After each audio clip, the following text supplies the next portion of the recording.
నజరేయుడైన యేసుక్రీస్తు నామములో మీకు శుభములు కలుగునుగాక. మరి ఈనాటి ధ్యానాంశంగా మనం పామ్ సండే గురించి మనం తెలుసుకుందాం. మరి వచ్చే ఆదివారంన మనకు పామ్ సండే సెలబ్రేషన్స్. మరి ప్రపంచమంతా కూడా ప్రభు అయిన యేసుక్రీస్తు గురించి మరి అందరూ కూడా పామ్ సండే వేడుకల్ని మరి ఆయా చర్చెస్లో, అంతేకాకుండా వీధుల్లోనికి వచ్చి మరి ఆనాడు పామ్ సండే రోజున జరిగినటువంటి ఆ అంశాలను గురించి అందరూ కూడా చెబుతూ, మరి అదేవిధంగా పామ్ సండే రోజున చిన్నపిల్లలు, పెద్దవారు అందరూ కూడా పామ్స్ని చేతిలో పట్టుకొని దాన్ని బాగా అలంకరించి దాన్ని పట్టుకొని వీధుల్లో తిరుగుతూ మరి ఆయన ఎంతగానో ఘనపరుస్తారు, మహిమపరుస్తారు. మరి అసలు ఆ పామ్ సండే గురించి ఈ రోజున మనం బైబిల్ గ్రంథంలో ఏముంది, మనం ఎందుకు పామ్ సండేని ఆచరించాలి అన్నది మనం ఈరోజు తెలుసుకొని ముగించుకుందాం. మొట్టమొదటిగా మత్తయి సువార్త 21వ అధ్యాయము 5వ వచనాన్ని మనం చదువుదాం. ఇక్కడ రాయబడినట్లుగా మరి 1వ వచనం దగ్గర నుంచి మనం చూసినట్లయితే, ఒలివ చెట్ల కొండ దగ్గర ఉన్న బెత్షెబే వచ్చినప్పుడు యేసు తన శిష్యులను ఇద్దరిని చూసి, మీ యొద్దనున్న గ్రామమునకు వెళ్ళుడి, వెళ్ళగానే ఒక కట్టబడిన గాడిద పిల్ల మీకు కనబడుతుంది, వాటిని విప్పి నా యొద్దకు తోలుకొని రండి. ఎవడైనాను మీతో ఏమైనాను అనిన ఎడల అది ప్రభువునకు కావాలనని చెప్పండి. అంతేకాదు వెంటనే అతడు వాటిని తోలుపెట్టినని చెప్పి వారిని పంపాను. ప్రవక్తల వలన చెప్పబడినది నెరవేరినట్లు అది జరిగెను అని చెప్పేసి రాయబడి ఉంది. అంతేకాదు 5వ వచనం కనుక చదివితే, ఇదిగో నీ రాజు సాత్వికుడై గాడిదను భారవాహక పశువు పిల్ల అయిన చిన్న గాడిదను ఎక్కి నీ యొద్దకు వచ్చుచున్నాడని సీయోను కుమారుతో చెప్పుడి అనున్నదియే. శిష్యులు వెళ్ళి తమకు ఆజ్ఞాపించిన ప్రకారము చేసి ఆ గాడిదను దాని పిల్లను తోలుకొని వచ్చిరి. ఈ యొక్క వాక్యంలో మనం చూసినట్లయితే ఇది అసలు ఎందుకు ఈ విధంగా ప్రభు అయిన యేసుక్రీస్తుల వారు ఎందుకు చెప్తూ ఉన్నారు? మరి ఇది ఒక ప్రవచనాత్మకమైనటువంటి అంశంగా ఉంది. ప్రతి ప్రవచనాన్ని కూడా ప్రభు అయిన యేసుక్రీస్తుల వారు మరి దానిని నెరవేర్చినట్లుగా మనం చూస్తాం. అది మరి యాదృచ్ఛికంగా కాదు, లేకపోతే అది కావాలని చేసినది కాదు, లేకపోతే అనుకోకుండా జరిగినవి కాదు. అన్నీ కూడా ఆయా ప్రవక్తల ద్వారా చెప్పబడినటువంటి ఆ ప్రవచనాలన్నీ కూడా ప్రభు అయిన యేసుక్రీస్తు ఆయన దినచర్యలో భాగంగా చేసుకుంటూ వెళ్తూ ఉంటే, ఆ ప్రవచనాలన్నీ కూడా ఎవరైతే జ్ఞానం కలిగినటువంటి వారు ఎవరైతే ఉన్నారో వారందరూ కూడా వాటిని అబ్జర్వ్ చేస్తున్నారు. కొంతమంది అప్పుడే అబ్జర్వ్ చేస్తారు, కొంతమంది ఆయన చనిపోయిన తర్వాత మరి దాన్ని తెలుసుకున్నట్లుగా కూడా మనం బైబిల్ గ్రంథంలో చూస్తాం. అదే ఇక్కడ ఆయన ఎందుకు వచ్చాడు, ఇది ప్రవచనాత్మకమేనా అని అనగా మనం గమనించినట్లయితే, జకర్యా గ్రంథము 9వ అధ్యాయము 9వ వచనంలో ఇదే మాటలు అక్కడ చెప్పబడతాయి. సియోను నివాసులారా బహుగా సంతోషించుడి, యెరూషలేము నివాసులారా ఉల్లాసముగా ఉండుడి, నీ రాజు నీతిపరుడును రక్షణ గలవాడును దీనుడై గాడిద పిల్లను ఎక్కి నీ వద్దకు వచ్చుచున్నాడు అని జకర్యా గ్రంథం 9వ అధ్యాయము 9వ వచనంలో చెప్పబడినటువంటి ఈ యొక్క ప్రవచనము అక్కడ నెరవేరుతున్నట్లుగా మనం చూస్తాం. మరి ఇక్కడ సియోను నివాసులారా అని అంటే, సియోను అని అంటే యెరూషలేము మందిరము ఎక్కడైతే ఉందో ఆ యెరూషలేములో జీవిస్తున్నటువంటి ఆ యొక్క ప్రజలందరూ కూడా సియోను నివాసులారా, వాళ్ళందరూ కూడా సియోను నివాసులే. కాబట్టి వాళ్ళందరినీ మరి మాటగా తీసుకొని సియోను నివాసులారా బహుగా సంతోషించుడి. ఎందుకు సంతోషించాలి?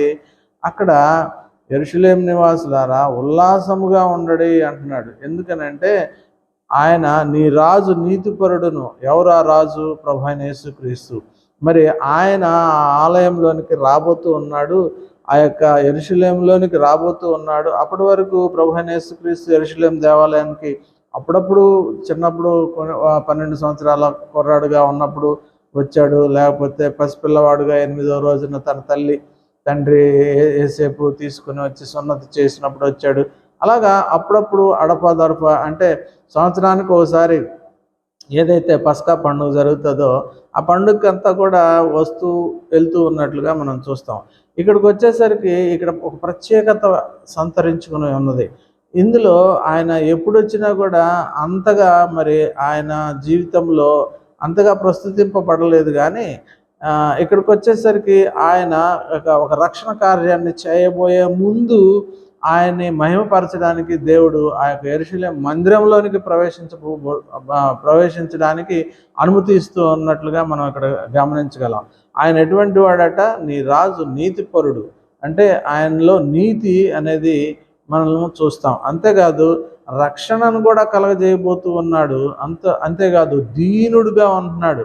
ప్రభువైన యేసుక్రీస్తు ఈ లోకంలో ఉన్నప్పుడు దీనత్వం కలిగి ఎంతగానో నీతిపరుడుగా ఉండి ఎంత మరి కొన్ని రోజుల్లో రక్షణను కూడా కలుగజేయడానికి ఆయన మరి ఆ యొక్క యెరూషలేములోనికి వచ్చినట్లుగా చూస్తాం. అక్కడ మరి పస్కా పండుగ కోసం ప్రపంచంలో ఉన్నటువంటి ఎంతమంది ఇశ్రాయేలీలు ఉన్నారో, యూదులు ఉన్నారో వారందరూ కూడా ఆ యెరూషలేములోనికి వచ్చినట్లుగా మనం చూస్తాం. మరి వారందరూ కూడా అక్కడికి వచ్చినప్పుడు ఈయన గురించి ఎంతోమంది ఆ చుట్టుపక్కల ఉన్నటువంటి దేశాల్లో వాళ్ళందరూ కూడా ప్రభువైన యేసుక్రీస్తుని గురించి వింటూ ఉన్నారు. ఎవరో ఒకళ్ళ ద్వారా, ఇద్దరి ద్వారా మరి ఆయన చేస్తున్నటువంటి సూచక్రియలు అయితేనేమి, ఆ అద్భుత కార్యాలు అయితేనేమి, ఆశ్చర్య కార్యాలు అయితేనేమి, ఇవన్నీ కూడా మరి ఆయా ప్రదేశాల్లో ఉన్నటువంటి దేశాల్లో వాళ్ళు చూస్తూ ఉన్నారు. ఒక సందర్భం వచ్చింది, ఇక్కడ పస్కా పండుగను ఆచరించడానికి ఎక్కడెక్కడ ఉన్నటువంటి యూదులందరూ కూడా యెరూషలేములోనికి వచ్చి ప్రత్యేకంగా ప్రభువైన యేసుక్రీస్తు కూడా ఈ రోజున యెరూషలేము దేవాలయానికి వస్తాడు కాబట్టి ఆయన చూద్దామని ముందుగానే వాళ్ళందరూ కూడా మరి మట్టలు పట్టుకొని ఎదురు చూస్తూ ఉన్నట్లుగా మనం చూస్తాం, ఖర్జూర మట్టలు. కాబట్టి ఇక్కడ ఆ ప్రవచనాన్ని ఆయన నెరవేర్చడానికి అక్కడికి వచ్చినట్లుగా చూస్తాం. గాడిద పిల్లను ఎక్కి నీ యొద్దకు వచ్చుచున్నాడు అన్న జకర్యా 9వ వచనంలో మరి ప్రవచించినటువంటి ఆ ప్రవచనము ఇక్కడ మరి ఆయన ఉన్న కాలంలో మత్తయి 21:5లో ఆ ప్రవచనం నెరవేర్చబడబోతూ ఉంది. కాబట్టి అక్కడ నెరవేరుస్తూ ఉన్న టైంలో మరి ఆయన ఆ యొక్క యెరూషలేము దేవాలయం దగ్గరికి వచ్చినప్పుడు మరి అందరు కూడా హోసన్నా హోసన్నా హోసన్నా అని చెప్పేసి ఆయన్ని కొనియాడుతూ ఆయన్ని ఎంతగానో మహిమపరుస్తూ ఉన్నట్లుగా మనం చూస్తాం. అంతేకాదు ఆయన ఆ విధంగా మహిమపరుస్తూ ఉన్నప్పుడు వారి యొక్క పై బట్టలన్నీ కూడా తీసి కింద పరిచారు. అంతేకాదు ఆ యొక్క పామ్ ట్రీస్ యొక్క లీవ్స్ ఏవైతే ఉన్నాయో, ఆకులు, అవన్నీ కూడా కింద పరిచారు. అది ఒక రాజునకు వాళ్ళు ఇచ్చేటువంటి గౌరవంగా మనం చూస్తాం. ఆయన్ని రాజుగా వారు గుర్తించారు. కొన్ని వందల మంది, వేల మంది ఆ విధంగా ఆయన్ని మరి స్తుతిస్తూ, ఆరాధిస్తూ, ఘనపరుస్తూ ఉన్నట్టు మరి ఇక్కడ చూస్తాం. మరి 9వ వచనంలో మనం గమనించినట్లయితే మత్తయి సువార్త 21:9లో జనసమూహములలో ఆయన ముందు వెళ్ళుచుండిన వారు, వెనక వచ్చుచుండిన వారు, ఆయన ముందు కొంతమంది వెళ్తున్నారు, వెనక కొంతమంది వస్తున్నారు. వారందరూ ఏమంటున్నారు? దావీదు కుమారునికి జయము, ప్రభు పేరట వచ్చువాడు స్తుతింపబడును గాక, సర్వోన్నతమైన స్థలములలో జయము అని కేకలు వేస్తూ అక్కడికి వచ్చినట్లుగా మనం చూస్తాం. ఆ విధంగా ఆయన్ని మరి ఎంతగానో వీరందరూ కూడా మహిమపరుస్తూ ఉన్నారు. అది కేవలము ప్రజల్లో వచ్చినటువంటి గొప్ప ఆ స్థితిని తండ్రి అయిన దేవుడే వారికి ఆ యొక్క స్థితిని చూపించాడు. కాబట్టి ఆ తన కుమారుడిని గొప్పగా మరి మహిమపరచడం అనేది మనం చూస్తాం. అక్కడ ఆయన మరి వస్తూ ఉన్నప్పుడు అందరూ కూడా ప్రభు పేరట వచ్చువాడు, అంటే మరి ఆయన పేరట, అంటే ప్రభు అయిన యేసుక్రీస్తుని వాళ్ళు గుర్తించారు. గుర్తించిన తర్వాత ఆయన్ని మరి ఎంతగానో సర్వోన్నతమైన స్థలంలో జయము అని చెప్పేసి, ఈ మాట ఎక్కడంటారు? ఆయన పుట్టినప్పుడు కూడా సర్వోన్నతమైన స్థలంలో జయము కలుగును గాక అని ఆయన జన్మప్పుడు అన్నారు. ఆ తర్వాత ఇప్పుడు ఎంతోమంది, కొన్ని వేల మంది మరి ఆ యొక్క యెరూషలేము మందిరం దగ్గరికి వచ్చి ఆయన చూడడానికి మరి ఎంతగానో ఇష్టపడ్డారు, ఆయన్ని ఎంతగానో కొనియాడారు. అంత చేస్తూ ఉన్నప్పుడు అక్కడే ఆయన యొక్క మరణానికి పునాది వేయబడింది. ఎందుకంటే ఆయన అక్కడ వచ్చినప్పుడు ఆయన ఎంతగానో మరి వీరందరూ కూడా మహిమపరుస్తూ ఉంటే ఆ యొక్క దేవాలయంలో ఉన్నటువంటి ఆ యాజకులు ఎవరైతే ఉన్నారో వారందరూ కూడా, ఆ యాజకులు, పరిసయ్యులు వీరందరూ కూడా ఆయన మీద కోపగించుకుంటున్నారు. ఎందుకనంటే ఇదేంటిది, ఇన్ని వేల మంది మరి ఆయన అనుసరిస్తూ ఉన్నారు, మరి ఇతను కనుక రేపు యూదులకు రాజు కనుక అయిపోతే వీరందరూ కూడా రాజులకు రాజు అని చెప్పేసి వీళ్ళు కూడా అరుస్తూ ఉన్నారు. అరుస్తూ ఉంటే వాళ్ళ అక్కడ ఉన్నటువంటి శాస్త్రులు, పరిసయ్యులు, అంతేకాకుండా యాజకులు, ఆ యొక్క దేవాలయంలో ఉన్నటువంటి వారందరూ కూడా భయపడుతూ ఉన్నారు. ఇదేంటిది, ఈయన ఎంతగా మీరు మహిమపరుస్తున్నారు, ఈ ప్రజలందరూ కనుక వాడి వైపు కనుక వెళ్తే మన పదవులు పోతాయి. ఎందుకంటే వాళ్ళు అప్పటికే ఆ రోమా సామ్రాజ్య కాడి కింద ఉన్నారు కాబట్టి ఆ చక్రవర్తి వారికి కొన్ని పదవులను కూడా ఇచ్చారు. ఆ యొక్క మందిరంలో వారికి అన్ని హక్కులు కూడా కల్పించారు కాబట్టి ఈ హక్కులన్నింటినీ కోల్పోతాం. ఎందుకని అంటే ఎప్పుడైతే ప్రభువైన యేసుక్రీస్తుని వీరు రాజుగా గుర్తించి వీరందరూ కేకలు వేస్తూ ఆయన్ని రాజుగా కీర్తిస్తూ ఉన్నారో వారి గుండెల్లో దడ మొదలైంది. ఎందుకనంటే ఎవరైనా ఆ రోజుల్లో ఎవరైనా సరే ఘనపరచాలన్నా, మహిమపరచాలన్నా, జయం జయమని అనాలన్నా కేవలము ఆ యొక్క రోమా చక్రవర్తిని మాత్రమే, సీజర్ని మాత్రమే వీళ్ళు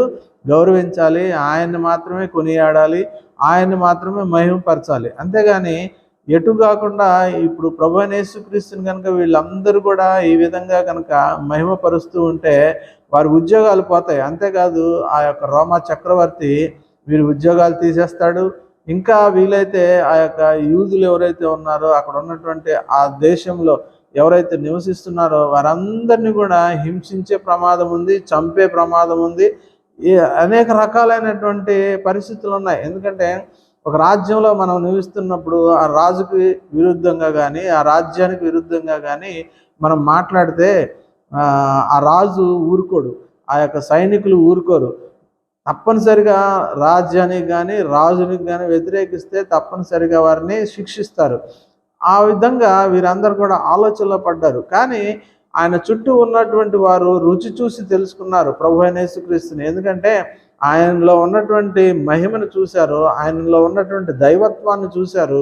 అంతేకాదు ఆయన చేస్తున్నటువంటి అద్భుతాలు, సూచక్రియలు అన్నీ కూడా చూసి కొంతమంది దావీదు కుమారుడా అని ఏకంగా వారు తెలుసుకున్నారు. అంటే కొంతమంది చదువుకున్న వాళ్ళు ఉంటారు. అప్పట్లోనే మరి ఆ యొక్క ధర్మశాస్త్రాన్ని ఆ దేశంలోనే ధర్మశాస్త్రం గురించి వివరించడానికి అప్పటికే మరి కాలేజీలు లాంటివి ఆ రోజుల్లో కూడా ఉన్నాయి. అక్కడే గమలీలి అనే ఆయన ధర్మశాస్త్రోపదేశకుడు కూడా ఉన్నాడు. ఆయన దగ్గర మనము కూడా చూస్తాం కదా, పౌలు అతని దగ్గర గమలీలి యొక్క పాదాల దగ్గర చేరి ధర్మశాస్త్రాన్ని నేర్చుకున్నటువంటి వాడు అని కూడా మనం వింటాం. కాబట్టి వారందరికీ అర్థమైపోయింది. ఎప్పుడైతే బైబిల్ గ్రంథాన్ని వాళ్ళు క్షుణ్ణంగా చదువుతూ ఉన్నారో వారందరికీ ప్రభువైన యేసుక్రీస్తు చేసే సూచక్రియలు, ప్రభువైన యేసుక్రీస్తు చేసే పనులన్నీ కూడా వాళ్ళకి అర్థమయ్యి ఆయన దేవుని కుమారుడని మరి అర్థమైంది. కానీ వాళ్ళు బయటపడలేకపోతున్నారు. ఎందుకంటే వారి పదవులు పోతాయి, వారిని వారు హింసలోకి తీసుకుని పోయే ప్రమాదం ఉంది. కాబట్టి వారెవరు కూడా ప్రభువైన యేసుక్రీస్తుని నిజరక్షకుడిగా, దేవుని కుమారుడిగా వారెవరు కూడా ఒప్పుకోలేని పరిస్థితుల్లో వాళ్ళు ఉన్నారు. అంతేకాదు ఇంకా కొంతమందికి భయం ఏంటంటే ఆ యొక్క యెరూషలేం దేవాలయంలో ఎంతగానో గొప్ప గొప్ప వ్యాపారాలు జరగడం చూస్తాం. ఈ యొక్క దేవాలయాన్ని సొలొమోను రాజు కట్టినప్పుడు మరి అందులో మరి ఎన్నో ఉపకరణాలు పెట్టాడు. ఆ తర్వాత నెబుకద్నెజరు దొంగిలించడం ఇవన్నీ మనకు తెలిసినవే. కానీ ఆ యొక్క దేవాలయంలో ఆయనకిచ్చే బలుల విషయంలో చాలా జాగ్రత్తగా లేవియాకాండంలో మనం చూస్తాం. అవి ఏ విధంగా ఇవ్వాలి, లేవియాకాండం, సంఖ్యాకాండం వీటన్నిటిలో కూడా పస్కా బలి పశువు అనేది ఏ విధంగా ఇవ్వాలి, మరి ఇంటింటికి ఎలా తీసుకురావాలి, వాటిని ఏ విధంగా మరి పెంచాలి, దానికి బలి ఇచ్చేటప్పుడు దేవునికి ఇచ్చే ఆ అర్పణ ఎలా ఉండాలి అనేది కొన్ని నియమాలు, నిబంధనలు అక్కడ మరి అన్నీ కూడా వ్రాయబడ్డాయి. దాని ప్రకారము ఆ యొక్క యెరూషలేము దేవాలయంలో చేయాలి. కానీ అక్కడ ఉన్నటువంటి యాజకులు, అక్కడ ఉన్నటువంటి పరిచారకులు వీళ్ళందరూ కూడా అందరూ డబ్బు సంపాదనలో పడిపోయి దేవునికి ఇవ్వాల్సినటువంటి మంచి శ్రేష్టమైనటువంటి బలులకు వీళ్ళు ఏం చేస్తున్నారంటే శ్రేష్టమైన వాటిని అక్కడికి వచ్చేసరికి ఒక వ్యాపారంగా మారిపోయింది. ఆ యొక్క వ్యాపారము ఎప్పుడైతే మారిపోయిందో ఆ వ్యాపారంలో ఏం చేస్తున్నారు, రోకలు మార్చడం. అంటే ఒకవేళ వాళ్ళు తీసుకొచ్చిన డబ్బు దేవునికి ఇవ్వాల్సినవి ఒక 100 రూపాయలు ఇవ్వాలని మన భాషలో అనుకుందాం. 100 రూపాయలు ఇవ్వాలని వాళ్ళ దగ్గరికి వెళ్తే ఆ 100 రూపాయలు వాళ్ళు తీసుకొని వాళ్ళ దగ్గర ఉన్నటువంటి ఆ రోకలు ఆ డబ్బు ఏదైతే ఉందో ఆ 100 రూపాయలు విలువ చేసేదానికి 50 రూపాయలు ఇవ్వడం, లేకపోతే 50 రూపాయలు విలువ చేసేది 25 రూపాయలు ఇవ్వడం. ఈ విధంగా వాళ్ళు ఇచ్చి ఈ డబ్బే దేవునికి మరి సమర్పించాలి, మీ మీ దేశాల్లో ఉన్న డబ్బులు సమర్పించడానికి లేదు అని చెప్పి ఆ విధంగా దోచుకోవడం. అంతేకాకుండా మరి పశువులను వారు ఆయా దూర ప్రాంతాల నుంచి మరి తీసుకురాలేనప్పుడు వీళ్ళే కొన్ని పశువులను వీళ్ళు ఏర్పాటు చేసి ఒక 1000 రూపాయలు పశువు ఖరీదు ఉందనుకోండి, ఆ 1000 రూపాయలు వీళ్ళు తీసుకొని శ్రేష్టమైన దానిని వారికి ఇవ్వాలి. ఎందుకంటే దేవునికి ఇవ్వాల్సిన శ్రేష్టమైనది ఇవ్వాలి. ముడతైనను కలంకము లేని ఈ యొక్క సంఘాన్ని ఆయన ఎలా తీసుకుని వెళ్తాను అని చెప్పాడో, అదేవిధంగా బలుల విషయంలో కూడా ఆయన శ్రేష్టమైన బలుల్నే ఆయన ఇష్టపడతాడు. కాబట్టి హేబేలు కయ్యూను దగ్గర వచ్చినటువంటి ప్రాబ్లం కూడా అదే. హేబేలు మంచి బలిని ఇచ్చాడు, కయ్యూని మంచిది ఇవ్వలేకపోయాడు. కాబట్టి ఆ విధమైనటువంటి ఆ బలి కూడా మరి ఆనాడు యాజకులు నియమించేశారు. దేవునికి ఇచ్చే ఆ యొక్క గొర్రె పిల్ల మరి యవ్వనముదై ఉండాలి, అది 3 సంవత్సరాలు లేదా 1 సంవత్సరం మరి వయసు కలిగినది, లేదా మరి ఇటువంటి అన్నీ కూడా చెప్తూ దాని మీద మచ్చైనను పొడైనను లేకపోతే గజ్జైనను చిడుమైనను లేకపోతే బలహీనమైనదైనా లేకపోతే వృద్ధాప్యంకి వెళ్ళినటువంటిదైనను ఇటువంటి ఏవి కూడా దేవునికి ఇవ్వకూడదు, శ్రేష్టమైనదే ఇవ్వాలి. కానీ వీళ్ళు ఏం చేస్తున్నారు, ఆ డబ్బు తీసుకొని ఏదో ఒక మరి వాళ్ళ దగ్గర ఉన్నటువంటి ఒక బలహీనమైనదో లేకపోతే రోగంతో ఉన్నదో ఇటువంటి వాటిల్ని వాళ్ళు ఇవ్వడానికి ఇష్టపడుతూ ఉన్నారు. అంతేకాదు దాని ద్వారా డబ్బు సంపాదించుకుంటున్నారు. ఆ గొర్రె పిల్లని వీళ్ళు 200కు 300కు మరి ముసిలిది అయిపోయిందని ఆ యొక్క గొర్రెల కాపరి అమ్ముతాడు. దాన్ని తీసుకొచ్చి ఇక్కడ వీళ్ళు 200 దాన్ని 1000 రూపాయలకు అమ్మడం, ఈ విధమైనటువంటి పరిస్థితి ఆ యొక్క దేవాలయంలో జరుగుతూ ఉంది. రోకలు మార్చేవాళ్ళు, పావుర పిల్లలు నమ్మేవాళ్ళు, గువ్వలు నమ్మేవాళ్ళు, గొర్రెలు నమ్మేవాళ్ళు, ఈ విధమైనటువంటి వ్యాపారం అందులో జరుగుతుంది. కానీ దేవుణ్ణి ఎక్కడ కూడా వాళ్ళు సేవించట్లేదు, ఆరాధించట్లేదు. ఇంకొక విషయం ఏంటంటే ఆ టైంలో పస్కా బలి జరిగే సమయము, పస్కా పండుగ సందర్భంగా ఎక్కడెక్కడి నుంచో వస్తారు. అదొక మంచి సమయం అన్నమాట డబ్బు సంపాదించుకోవడానికి. అందుకోసమే వాళ్ళు ఏం చేశారంటే అక్కడ విపరీతమైనటువంటి మనం ఇప్పుడు కొన్నిసార్లు మనం కొన్ని సందర్భాల్లో చూస్తూ ఉంటాం, మేరీమాత ఉత్సవాలని లేకపోతే అన్య దేవుళ్ళ ఉత్సవాలు జరుగుతున్నప్పుడు ఎంత బిజినెస్ జరుగుతుందంటే ఏంటేంటో తీసుకొచ్చి అక్కడ అమ్ముతూ ఉంటారు. వచ్చిన ప్రజలందరూ కొనుక్కొని వెళ్తూ ఉంటారు. అదొక వ్యాపారపు సంస్థ, వ్యాపారపు టిల్లుగా మారిపోయినట్లుగా మనం చూస్తాం. అటువంటి వ్యాపారం అక్కడ జరుగుతూ ఉంది. ఎప్పుడైతే ప్రభువైన యేసుక్రీస్తుని వీళ్ళు హోసన్నా ఏసన్నా అని చెప్పి స్తుతిస్తూ కీర్తిస్తూ వాళ్ళందరూ వస్తున్నారో వీళ్ళల్లో మరి వీళ్ళ హృదయాల్లో ఒక కలవరం పట్టుకుంది. ఇతను కనుక రేపు రాజు అయితే మన పరిస్థితి ఏంటి, మనల్ని ఎవరు పట్టించుకుంటారు, ఆ తర్వాత ఈ రోమా చక్రవర్తి మనల్ని ఏం చేస్తాడు, లేకపోతే రోమా చక్రవర్తి మన పిల్లల్ని తర్వాత మన గోత్రపు వారిని వీళ్ళందరినీ కూడా సంహరించేస్తారేమో అనే భయం పట్టుకుంది. కానీ అతనే దేవుని కుమారుడని, దావీదు కుమారుడని వారు గుర్తించలేకపోయారు. ఎందుకని అంటే వారి హృదయంలో మోసం ఉంది, వారి హృదయంలో వ్యాపారం ఉంది, వారి హృదయంలో భయంకరమైనటువంటి ఒక ఇది ఉందన్నమాట. ఏంటంటే ఈయన్ని ఏ విధంగా చంపాలి అనేదే ఆలోచనలో పడ్డారు వాళ్ళు. అక్కడే ప్రభువైన యేసుక్రీస్తుని చంపడానికి పునాది వేయబడింది.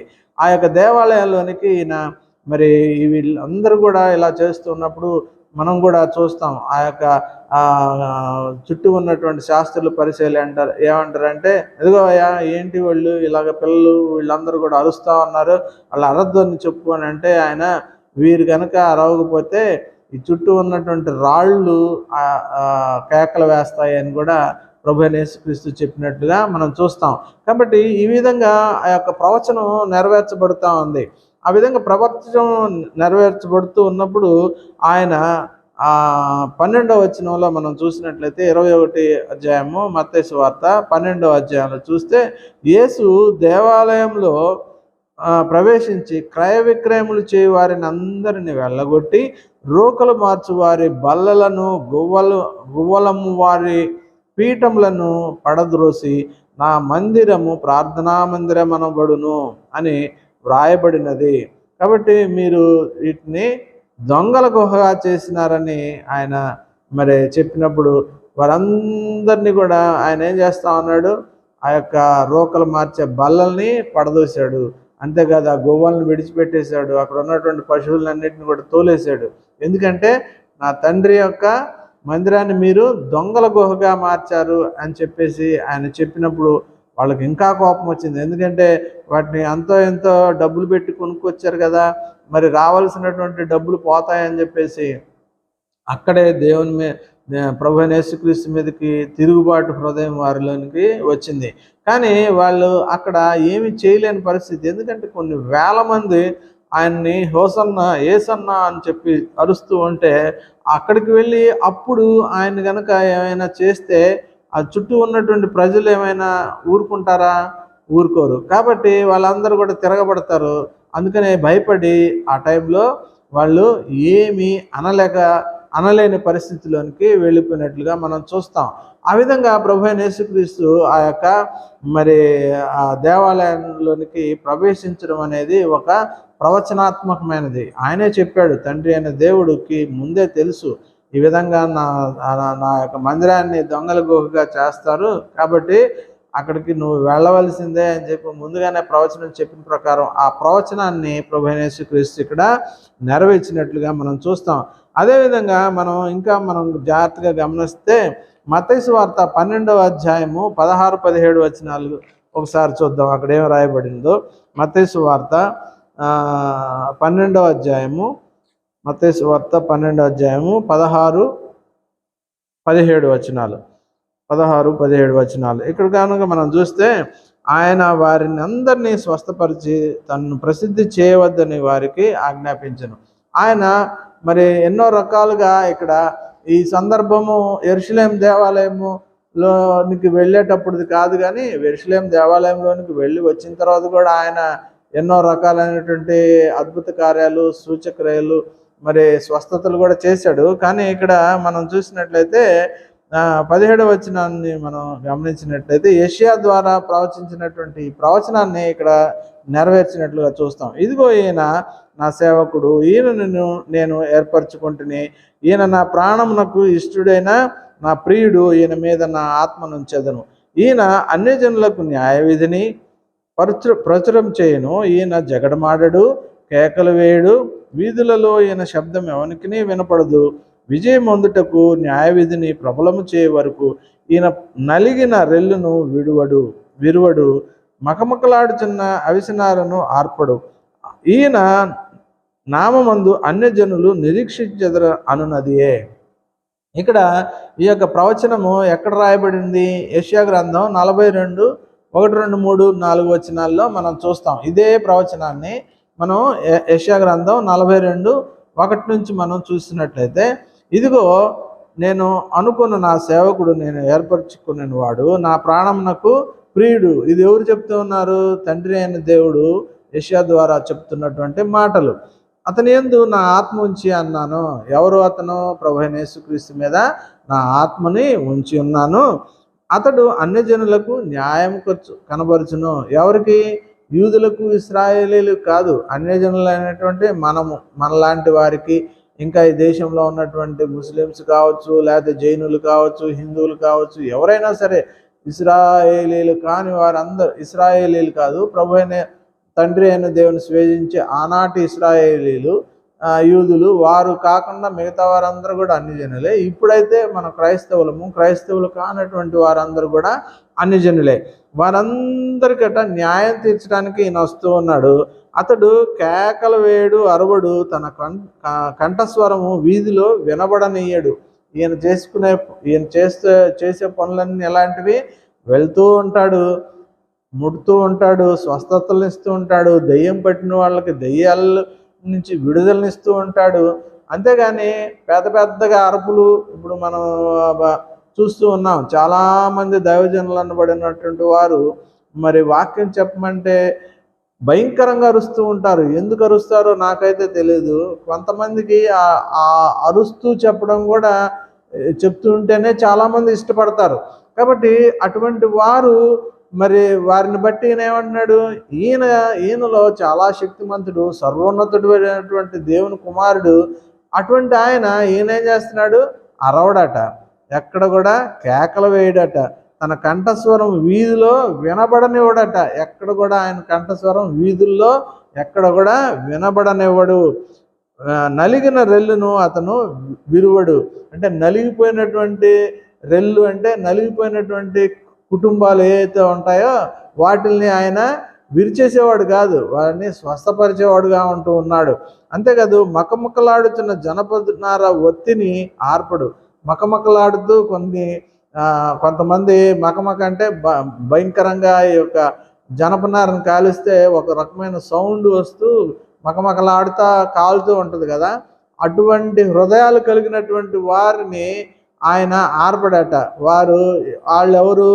ఈ యొక్క శాస్త్రులు, పరిసయ్యులు, వీళ్ళంతా ఆయన చూసినప్పుడల్లా మకమకలాడుతూ ఆయన్ని ఏం చేద్దామా అని చెప్పేసి చాలా బహుభయంకరంగా ఈయన మీద తిరుగుబాటు చేయడానికి, ఈయన్ని చంపడానికి చాలాసార్లు ప్రయత్నించినట్లుగా కూడా మన బైబిల్ గ్రంథంలో చూస్తాం. అటువంటి వారిని అంటే ఆర్పడంట, వాళ్ళ పని వాళ్ళు చేయనిస్తాడట.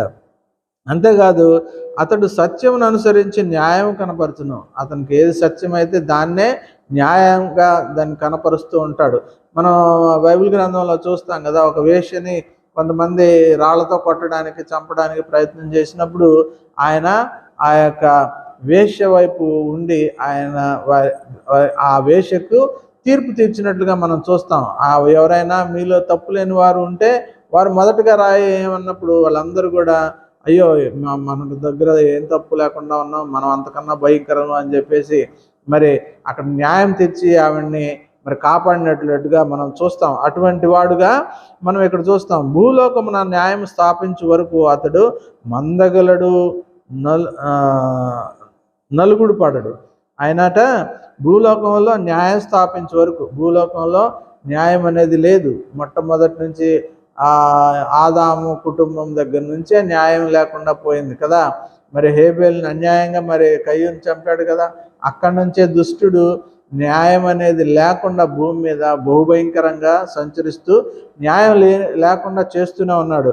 అటువంటి దగ్గరట న్యాయాన్ని స్థాపించే వరకు అతడు మందగలడు. చాలా మనం ఏం చేస్తాం, ఇంక ఎంత చెప్తాంలే, చెప్పినా విన్నప్పుడు మనకు ఎందుకులే అని చెప్పి మందగిస్తాం. అటువంటిది మందగింపు అనేది ఉండదట ఈయన దగ్గర. అంతేకాదు నలుగుడు పడడు, అలాగని విసుగు పొంది అలా వదిలేసే వ్యక్తి కాదు. కాబట్టి భూలోకమున న్యాయం స్థాపించే వరకు అతడు మందగలడు, నలుగుడు పడడు. ద్వీపములు ఆయన బోధ కొరకు కనిపెట్టును. ద్వీపములు అంటే మరి భూమి మీద ఉన్నటువంటి మరి నీళ్లల్లో మధ్య భాగంలో కొన్ని ద్వీపాలు ఉన్నాయి కదా, అటువంటి ద్వీపాలు వాళ్ళు కూడా ఆయన బోధ కొరకు కనిపెట్టుకుని ఉంటారట. నిజంగానే కదా. మరి ఆయన బోధ ఈరోజు ప్రపంచ దేశాలంతా కూడా వ్యాప్తి చెందింది. ఇంకా ఆతురత పడుతూనే ఉన్నారు. ప్రపంచంలో ఉన్నటువంటి క్రైస్తవులు ఎవరైతే ఉన్నారో వారందరూ కూడా ప్రభు అయిన యేసుక్రీస్తు యొక్క బోధనలు వినడానికి మందిరాల్లోకి పరిగెడుతూ ఉన్నారు. బైబిల్ చదివి ఆయన యొక్క బోధనలు వింటూ ఉన్నారు. ఎంతగానైనా సరే మనం నీతిమంతులుగా అవడానికి వారి ప్రయత్నాలు వారు చేస్తూనే ఉంటారు.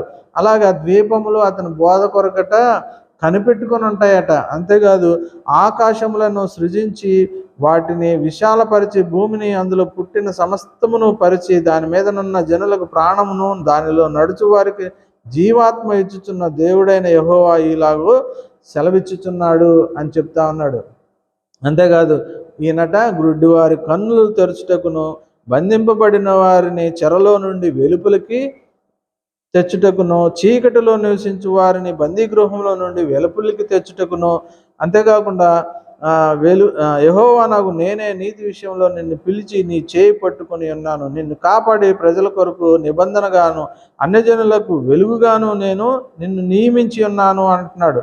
చూసారా, ఇది ఎప్పుడో మరి యెషయా ప్రవచించినటువంటి ప్రవచనం ఇక్కడ నెరవేర్చబడతా ఉంది. ఈయన నిజంగానే గుడ్డివారి కన్నులు తెరిచాడు. అంతేకాదు బంధింపబడినటువంటి వారి చెరలో ఉన్నటువంటి వారు, ఈయన చనిపోయి బరబ్బకు విడుదల వచ్చింది కదా, ఎటువంటి వారిని చెరలో ఉన్నటువంటి వారిని బంధించడానికి, అంటే ఇక్కడ కేవలం ఆచారే కాకుండా ఈయన చనిపోయి తిరిగి లేచిన తర్వాత చెరను చెరగా తీసుకుని వెళ్ళను అని చెప్పేసి వ్రాయబడిన ప్రకారము ఎవరైతే చెరలో ఉన్నారో ఆ యొక్క దాంట్లో నుంచి చెరను చెరగా వారిని విడిపించి విడిపించేవాడు కూడా ఈయనే అని ఇక్కడ మనకి యెహోవా వాక్కు బయలుపరిచినట్లుగా మనం చూస్తాం. అంతేకాదు చీకటిలో నివసించే వారికి బందీగృహంలో నుండి వెలుపలికి తెచ్చుటకును, మరి చీకటి గృహాల్లో చాలామంది బందీలుగా ఉంటారు. మరి ఈ రోజుల్లో అయితే మరి ఉన్నారు, కానీ అది మనకు తెలియదు. కానీ ఆ రోజుల్లో అయితే ఎవరైనా తప్పు చేస్తే, ఎవరైనా నేరం చేస్తే వారిని బందీ గృహాల్లో, చీకటి గృహాల్లో పెట్టి వారిని ఎంతగానో బాధ పెట్టేవాళ్ళట. అటువంటి వారికి విడుదల చేయడానికి ఈయన వచ్చినట్లుగా ఇక్కడ తెలియజేస్తా ఉన్నాడు.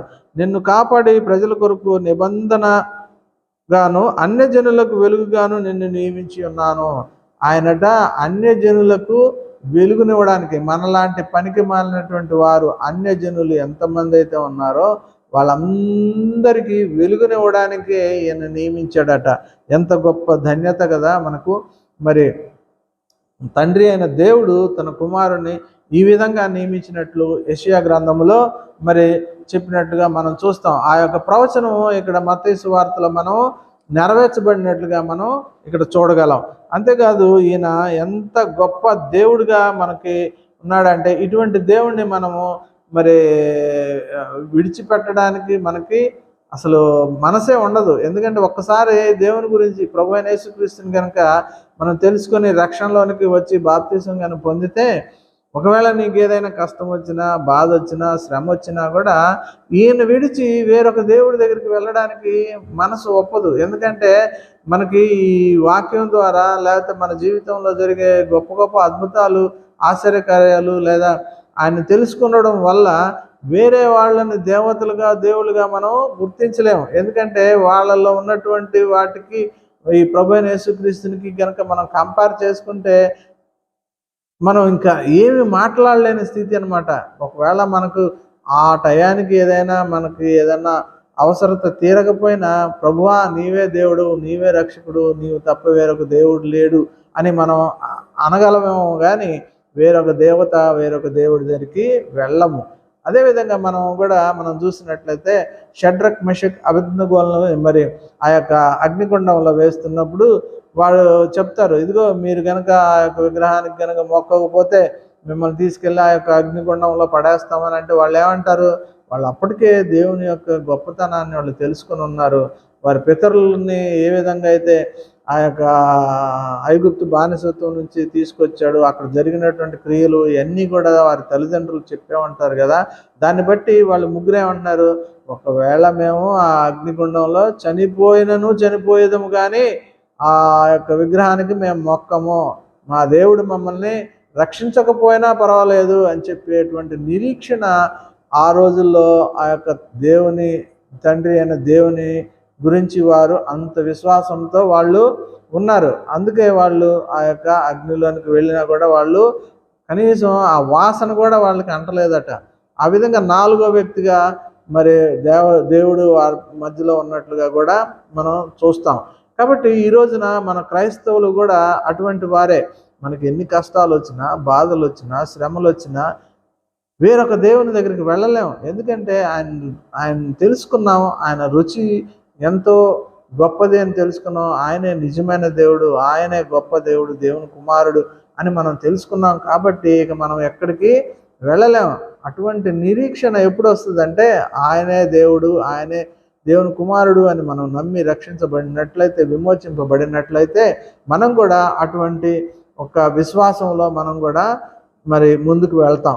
కాబట్టి ఇక్కడ ఈయన గురించి మరి రాసినటువంటి ఈ మాటలు ఇవన్నీ చూస్తే మనకి చాలా ఆశ్చర్యకరంగా ఉంటుంది. మలాకి 3వ అధ్యాయము 1వ వచనం కూడా మనం ఒకసారి చూసినట్లయితే ఇక్కడ ఒక మాట వ్రాయబడి ఉంటుంది.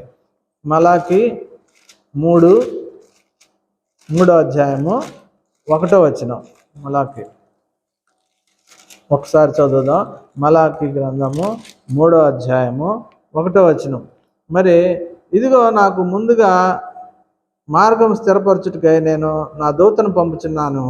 మీరు వెదుకుచున్న ప్రభు అనగా మీరు కోరు నిబంధన దూత తన ఆలయంనకు హఠాత్తుగా వచ్చును అని చెప్పేసి వ్రాయబడి ఉన్నది. మరి ఈ యొక్క నిబంధన దూత, ఈ యొక్క క్రొత్త నిబంధనకి ఆయనే దూత, ఆయనే నిబంధన చేశాడు. కాబట్టి ఆయన తన రక్తాన్ని కార్చి ఇక్కడ ఒక నిబంధన ఇచ్చాడు. ఆ యొక్క ధర్మశాస్త్రం కొట్టివేసి ఈ యొక్క మరి క్రొత్త నిబంధనను దేవుడు మనకి ఇచ్చినట్లుగా చూస్తాం. ఇక్కడ మలాకి గ్రంథం 3వ అధ్యాయంలో మనం చూసినట్లయితే, మీరు వెదుకుచున్న ప్రభు నా దూతను పంపుచున్నాను. ఆ దూత ఎవరో కాదు, ప్రభు అయిన యేసుక్రీస్తు. మీరు వెదుకుచున్న ప్రభు అనగా మీరు కోరు నిబంధన దూత. మనం ఎవరినైతే కోరుకుంటూ ఉన్నామో, మనం అంటే మనం కాదు, ఆ రోజుల్లో యూదులు, ఆ యొక్క ఇశ్రాయేలీలు కోరుకుంటున్నటువంటి నిబంధన దూత ప్రభు అయిన యేసుక్రీస్తు. ఆయన తన ఆలయంనకు హఠాత్తుగా వచ్చును. ఆ యొక్క ఆలయానికి హఠాత్తుగా వస్తూ ఉన్నాడు.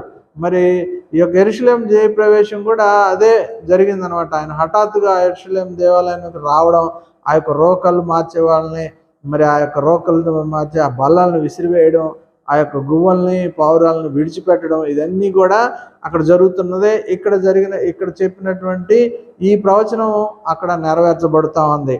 అంతేకాదు, ఇదిగో ఆయన చున్నాడని సైన్యములకు అధిపతియగు యెహోవా సెలవిచ్చుచున్నాడు. తన ఆలయంనకు హఠాత్తుగా వచ్చును అని సైన్యములకు అధిపతి అయిన యెహోవా అంటే తండ్రి అయిన దేవుడు తన కుమారుని గురించి ఇక్కడ చెప్పినట్లుగా చూస్తాం.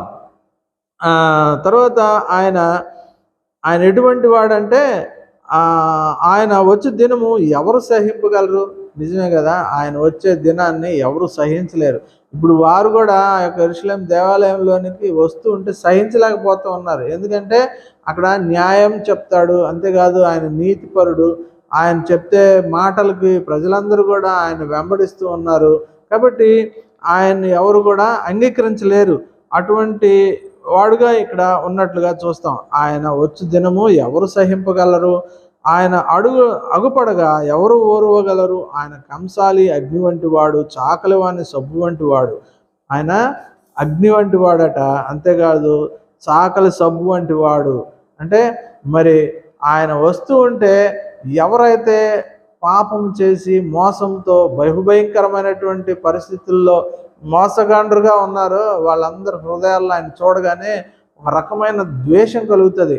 అమ్మో, ఈయన వచ్చాడంటే మన పాపాలన్నీ బయట పెట్టేస్తాడు, ఈయన వచ్చాడంటే మన మోసం అంతా బయట పెట్టేస్తాడు, ఈయన వచ్చాడంటే మన సంగతులన్నీ కూడా తెలిసిపోయి ప్రజలు మనల్ని చంపేస్తారు, రాజుకు తెలిసిందంటే రాజు కూడా మనల్ని చంపేస్తాడని వాళ్ళందరూ కూడా భయపడుతూ ఉంటారు. ఇదే ఆ యొక్క యెరూషలేం దేవాలయంలో జరుగుతూ ఉంది. ఆ శాస్త్రులు, పరిసయ్యులు, యాజకులు వీళ్ళందరూ కూడా భయపడుతూ ఉన్నారు. భయపడి వారు ఒక కారణాన్ని వెతుకుతున్నారు, ఇతన్ని ఎలా చంపించాలా అని. అక్కడే ఆయన ప్రభు అయిన యేసుక్రీస్తు మరణానికి ఒక నాంది పడినట్లుగా మనం ఇక్కడ చూస్తాం. ప్రజలైతే ఆయన్ని మరి ఎంతగానో కీర్తిస్తున్నారు, మహిమపరుస్తున్నారు, హోసన్నా హోసన్నా అని అరుస్తున్నారు. కానీ లోపల ఉన్నటువంటి వారందరూ కూడా ఒక మరి ఇతన్ని ఏ విధంగా చంపించాలని ఒక గూడుపుటాన్ని, మరి ఒక పథకాన్ని వాళ్ళందరూ కూడా రచిస్తున్నట్లుగా మనం చూస్తాం. దాన్నే ఇక్కడ మరి మలాకి గ్రంథంలో కూడా చెప్పినట్లు చూస్తాం. ఆయన వెండిని శోధించి నిర్మూలము చేయవాడునైనట్లు కూర్చుని ఉండును. లేవీయులు నీతిని అనుసరించి యెహోవాకు నైవేద్యములు చేయనట్టు వెండి బంగారములను నిర్మూలము చేయు రీతిన ఆయన వారిని నిర్మలులను చేయును. అప్పుడు మునుపటి దినములలో ఉండినట్టు, పూర్వపు సంవత్సరంలో ఉండినట్లు యూదావారును యెరూషలేము నివాసులను చేయు సైన్యములో ఇంపుగా ఉండును. మరి ఈ విధంగా వారు చేస్తున్నటువంటి ఆ తప్పుల్ని వాటినన్నిటిని కూడా వారే తెలుసుకొని అమ్మో ఈయన వచ్చాడంటే ఇంక మనల్ని శోధిస్తాడు, మనల్ని నిర్మూలం చేస్తాడని చెప్పి వాళ్ళు మారిపోయే అవకాశం కూడా ఉంటుంది. మరి ప్రభువైన యేసుక్రీస్తుని గురించినటువంటి సువార్త మనం చెబుతూ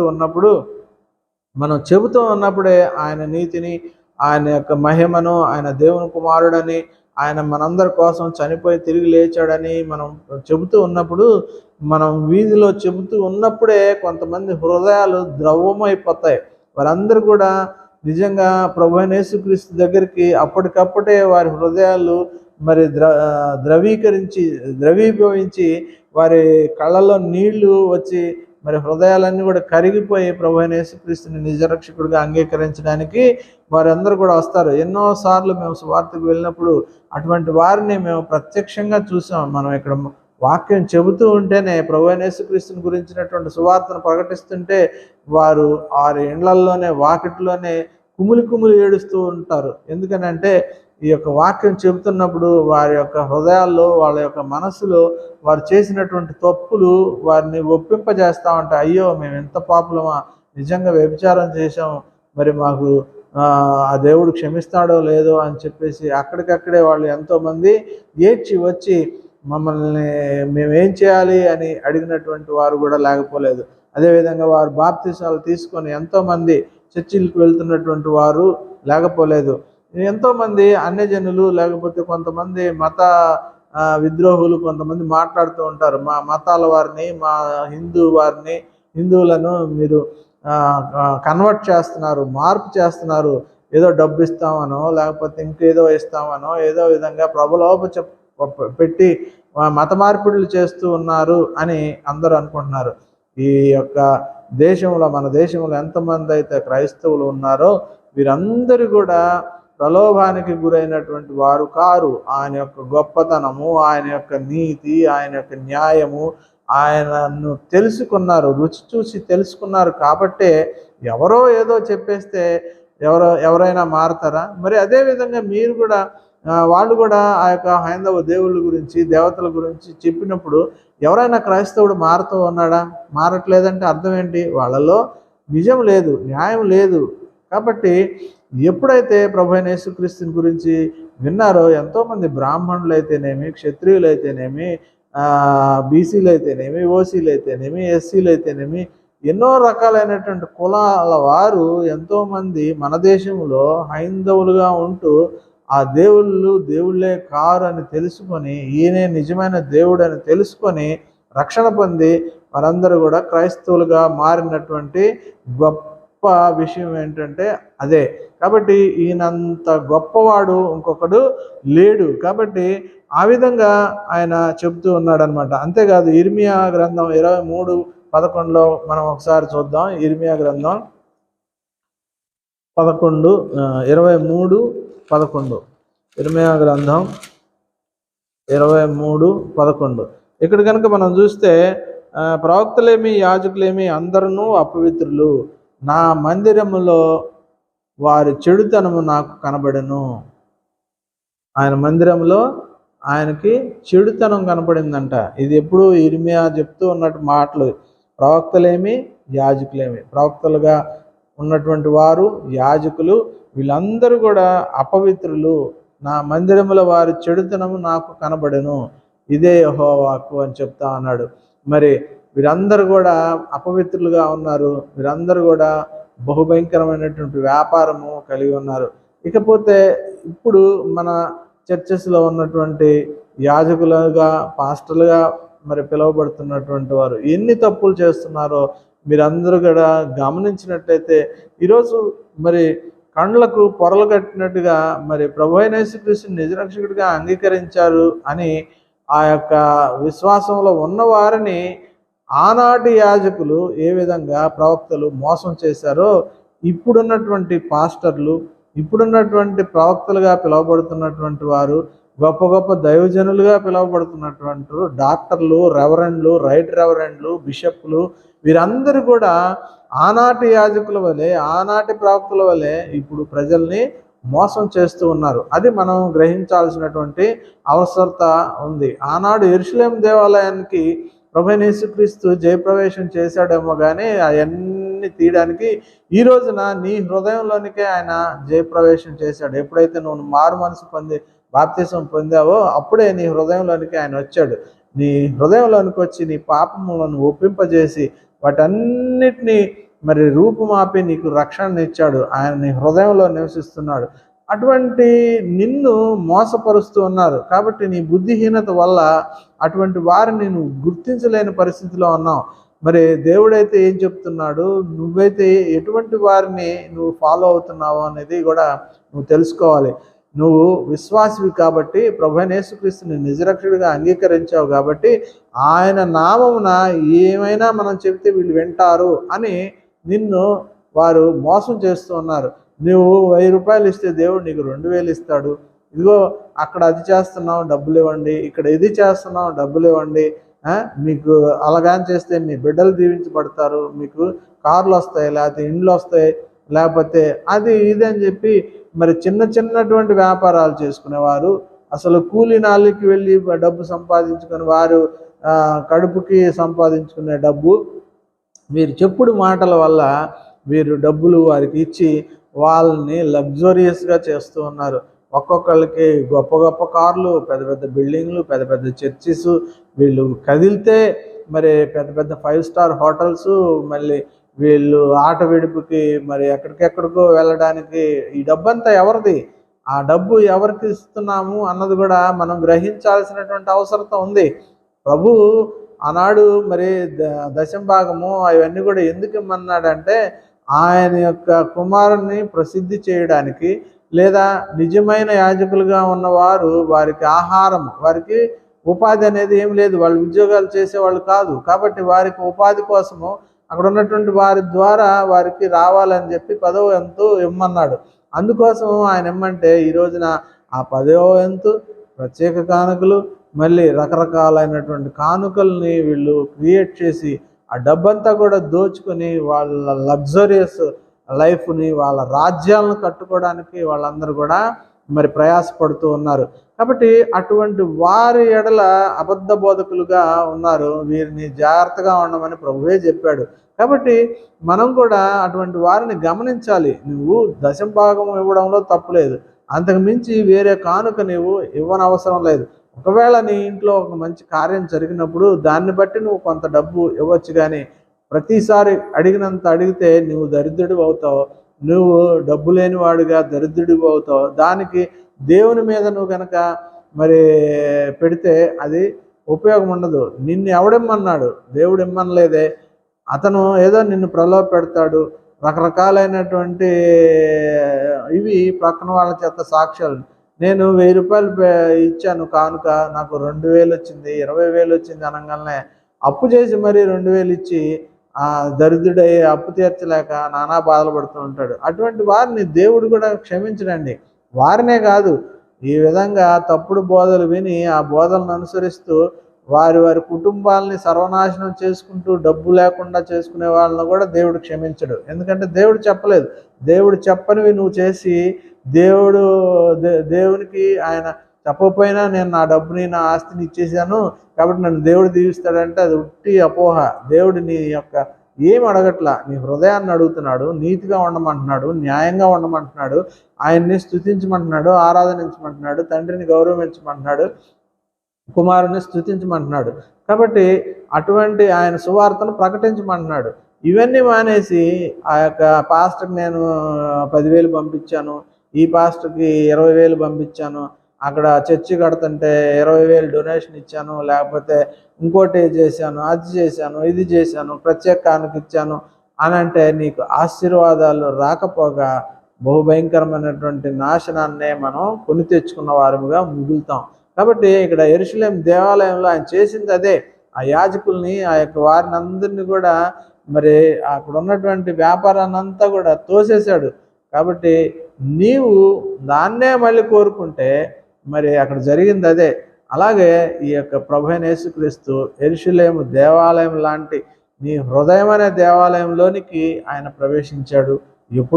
నువ్వు ఎప్పుడు మారుమనసు పొంది రక్షణ పొందితే అప్పుడే నీ హృదయంలోనికి వచ్చాడు. నీకు పాప క్షమాపణ ఇచ్చాడు, నీకు పాపములన్నీ క్షమించాడు, నీ యొక్క దుర్వ్యాపారాన్ని అంతా కూడా తీసేశాడు.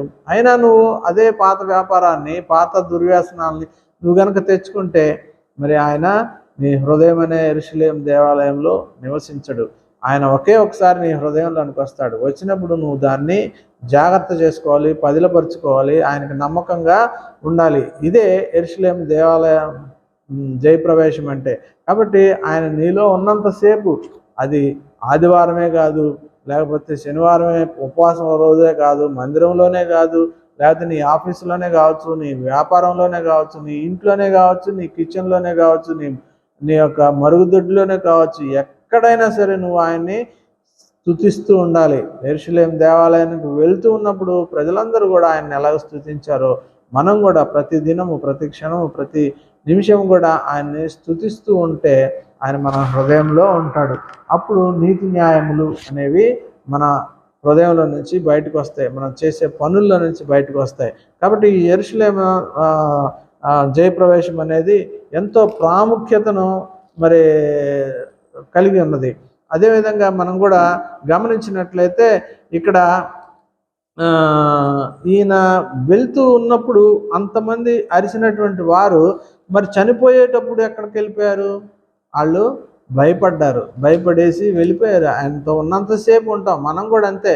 ఆ యొక్క మందిరంలో ఉన్నంతసేపు ఆయన్ని స్తుతిస్తాము, ఆరాధిస్తాం, గణపరుస్తాం, ధైర్యంగా ఉంటాం. కానీ ఎప్పుడైతే ఆ మందిరంలో నుంచి బయటకు వస్తామో, వచ్చిన తర్వాత రకరకాలైనటువంటి పాపపు పనులకు, పాపపు వైపు మనం తిరుగుతూ ఉంటాం. కాబట్టి ఆ విధంగా మనం చేస్తూ ఉండడం వల్ల మరి దేవుడు ఇష్టపడుతూ ఉన్నాడా? ఎప్పుడు నీ హృదయంలోనే ఉండడానికి ఆయన ఇష్టపడుతూ ఉంటే, నీవేమో మరి బహుభయంకరమైనటువంటి పాపపు ఆలోచనల వైపు, పాపపు మరి వీటి వైపు పరిగెడుతూ ఉన్నాం. కాబట్టి మరి ప్రభువైన యేసుక్రీస్తు ప్రతిసారి నీ దేవాలయం అనే ఈ యొక్క యెరూషలేము దేవాలయం అనే దాంట్లోకి ప్రతిసారి వచ్చి నిన్ను మార్చడానికి ఆయన ప్రయత్నించడు, నీవు తెలుసుకోవాలి. కాబట్టి జకర్యా 11:5 చదువుకొని మనం ముగించుకుందాం. జకర్యా గ్రంథం 11వ అధ్యాయము 5వ వచనం. వాటిని కోరుకుని వారు వాటిని చంపి నిరపరాధులమని అనుకొందురు. వాటిని అమ్మిన వారు మాకు బహుద్రవ్యము దొరుకుతున్నది, యెహోవాకు స్తోత్రం అని చెప్పుకుందరు. వాటిని కాయువారు వాటి ఎడల కనికరము చూపరు. ఇక్కడ చూసారా, ఇప్పుడే మనం చెప్పుకున్నామా, మనం అందులోకి వెళ్ళేసి రోజు పాస్టర్ గారు చెప్పినట్టు ప్రత్యేక కానుక ఇచ్చాము, తర్వాత 10వ భాగం కానుక ఇచ్చేసాము. ఇవన్నీ ఇచ్చేసి ఈ వ్యాపారాలు కనుక చేస్తే, ఇక్కడ ఏమంటున్నాడు, ఏదైతే వ్యాపారం కావాలనుకుంటున్నామో అవి వాటిని కోరుకుని వారు వాటిని చంపి నిరపరాధులమని అనుకుందరు.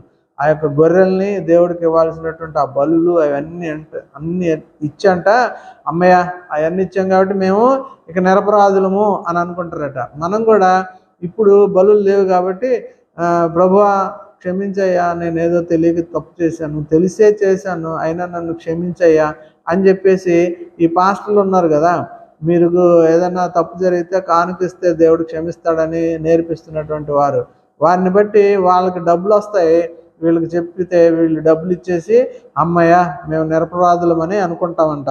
అంతేకాదు వాటిని అమ్మిన వారు మాకు బహుద్రవ్యం దొరుకుతున్నది అనుకుంటారట. వేటిని అమ్మిన వారు?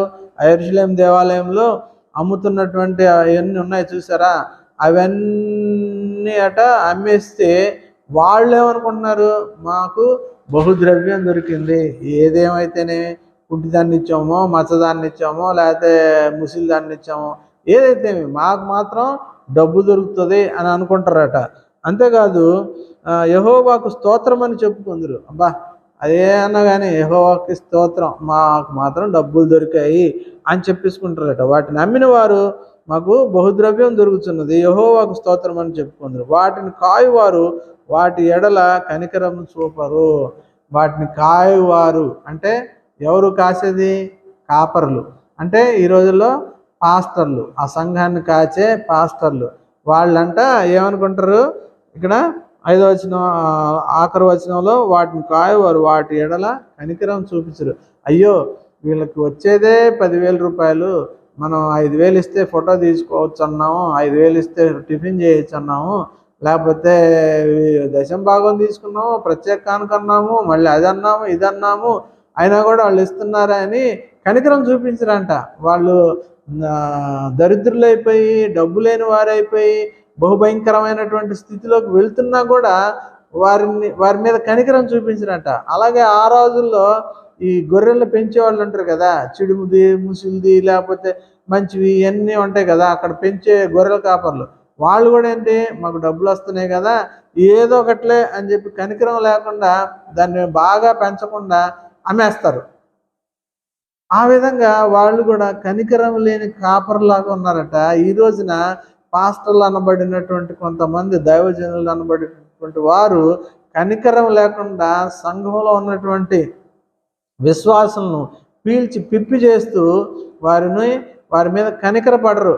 అయ్యగారు ఈ నెల జీతం లేదు అని అంటే, అయ్యో ప్రతి నెల వీడు దశంభాగం ఇస్తున్నాడు కదా, ఈ నెల జీతం లేదన్నాడు కదా అని చెప్పి అందులో కొంత పేదవాడైనటువంటి ఆ విశ్వాసకి ఇస్తాడంటే ఎవడు కనికరం అనేదే ఉండదు.